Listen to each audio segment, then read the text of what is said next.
you give your patients options for treatment plans, and as you start to explain ACTIVA to them, their eyes light up and they're excited, and that's what they want to use.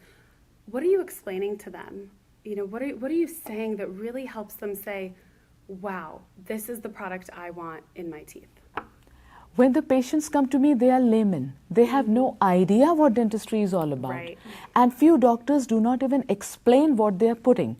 Right? So here I tell them these are the options. Like let's say the commonest choice of materials today in the whole of the world is composites, resin composites. So I just tell them, I can do this filling. It's going to look wow in your mouth for a while, not forever and ever. And after some time, it's going to start some little leakage in between the restoration and the tooth slowly. Second point I say, when I put this restoration, it's going to be as rigid as anything, though the tooth flexes. So there's a discompatibility. There's an incompatibility between what I'm putting and what nature has given you in the form of a tooth. Number one. And would you like to come back to me, or maybe some other dentist, because of the leakage, because maybe secondary caries can develop, though it's looking wow from top.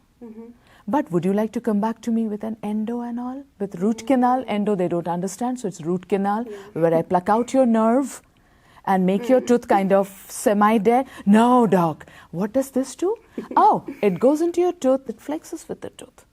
So you chew, you do your discomforted chewing habits, whatever you are chewing, this will work. This will not fracture, it will not chip.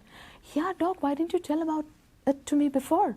Because I just had it a few years back. I can give you the option now. So that's how it works.